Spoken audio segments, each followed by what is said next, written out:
అయ్యా ఈరోజు నాకు ఇచ్చిన 7వ మాటను నేను పరీక్షను నాలో మీరు మాట్లాడాలని అలాగే ఈ వాక్యం నాకు దయచేసినందుకు మీకే వందనాలు.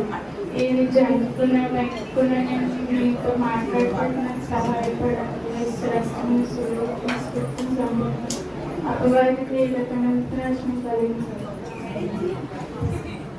శిలువలో పలికిన 7వ మాట లూకా సువార్త 23:46.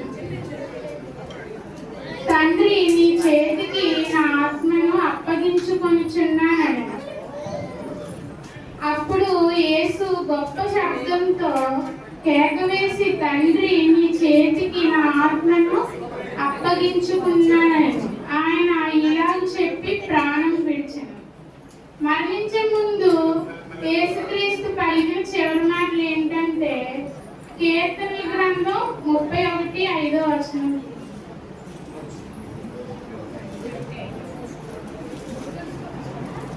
నా ఆత్మను నీ చేతికి అప్పగించున్నప్పుడు యెహోవా సత్యదేవ నన్ను విమోచించువాడవు నీవే అని యేసు పలికాను. ఇక్కడ మరి ప్రాముఖ్యమైన మాట ఏంటంటే అప్పగించుకొనిచున్నానన్న మాట ఇక్కడ చాలా ముఖ్యమైనది.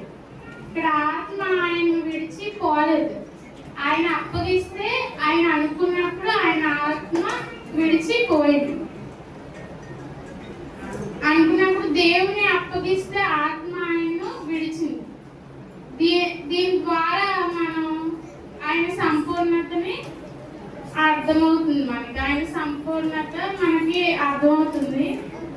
అంతేకాకుండా ఆయన ప్రతిరోజు సంపూర్ణ సమర్పణలో జీవించినట్లే మరణంలో కూడా సంపూర్ణ సమర్పణతో మరణించారు. ప్రతిరోజు తండ్రి మాటలు వింటూ విధేయత కలిగి విధేయత చూపిస్తూ మరణంలో కూడా విధేయత చూపించారు. ఎంత గొప్ప దేవుడో కదండి మన దేవుడు. ఆయన తండ్రి చెప్పిన ఒక్క మాటకి ఆయన ప్రాణాన్ని మన కోసం అర్పించారు. ఆయన తండ్రి చెప్పిన ఒక్క మాటకి లోబడి మన కోసం తన ప్రాణాన్ని శిలువలో వదిలేశారు. అంత గొప్ప ప్రేమ మనకి ఎవరు చూపిస్తారు చెప్పండి? మనకి మొదటిగా పుట్టిన బిడ్డని ఎవరిమైనా దేవుడి సేవకైనా మనం ఇస్తున్నాం. ఈ రోజుల్లో ఎవరు కూడా ఇవ్వట్లే. అలాంటిది ఆయన మొదటి బిడ్డని మనకి అప్పగించారు. మన పాపం కోసం, మన కోసం. ఫిలిప్పీలకు రాసిన 2వ అధ్యాయం 8వ వచనం.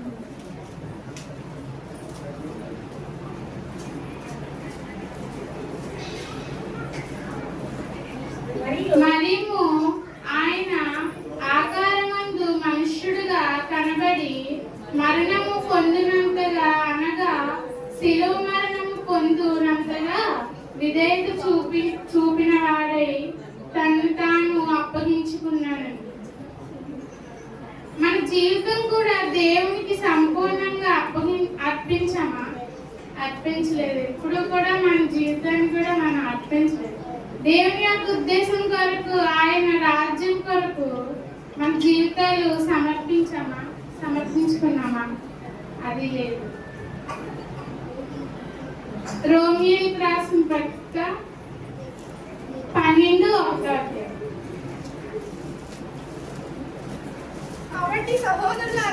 కాబట్టి సహోదరులారా పరిశుద్ధమును దేవుని అనుకూలమైన సజీవ యాగముగా మీ శరీరములను ఆయనకు సమర్పించుకొనుడని దేవుని వాత్సల్యమును బట్టి మిమ్మును బతిమాలుకొనుచున్నాను.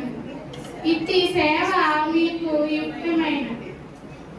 చివరిగా యేసు క్రీస్తు ప్రభు శిలువ మరణం వలనే మానవాళికి పాపం నుండి విముక్తి కలిగింది. శిలువ వలనే దేవుని దృష్టిలో మనం నీతిమంతులుగా ఎంచబడ్డాము. దేవుని కృప, నీతి, పాప క్షమాపణ శిలువ వద్దనే మనకు దొరుకుతాయి. యేసుక్రీస్తు ప్రభువు బలి అర్పణ వల్ల మనకు జీవము అనుగ్రహించబడింది. మీలో ఎవరైనా ఇంకా పాపంలో జీవిస్తుంటే, పాపభారం మోస్తుంటే ఇప్పటికైనా యేసు వద్దకు రండి. మనం ఇప్పటికైనా యేసు వద్దకు వచ్చి ఇప్పటికైనా సరే మన పాపాన్ని ఆయన ముందు పెట్టి మనం ఆయన క్షమాపణ అడిగి ఇప్పటి నుంచైనా దేవునిలో జీవితం.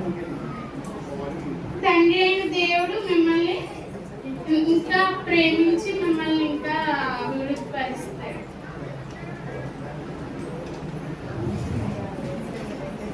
మిమ్మల్ని క్షమించి రక్షణ భాగ్యం అనుగ్రహించడానికి సిద్ధంగా ఉన్నారు. ఒకవేళ మీకు యేసు గురించి తెలిసి ఆయన సహవాసము నుండి దూరంగా వెళ్ళిపోయారా?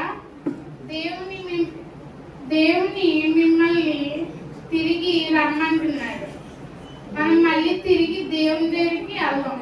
యేసు వద్దకు వచ్చి పాపములను ఒప్పుకొని ఆయన మీ జీవితంను సమర్పించుకోండి.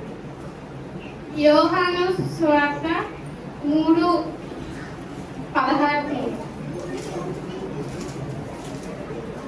దేవుడు లోకమును ఎంతో ప్రేమించాడు కాగా ఆయన తన అద్వితీయ కుమారుడుగా పుట్టిన వాని యందు విశ్వాసముంచు ప్రతి వాడును నశింపక నిత్య జీవము పొందినట్లు ఆయన్ను అనుగ్రహించాడు.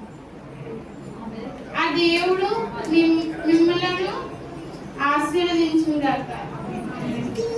చిన్నవారికి దేవుడి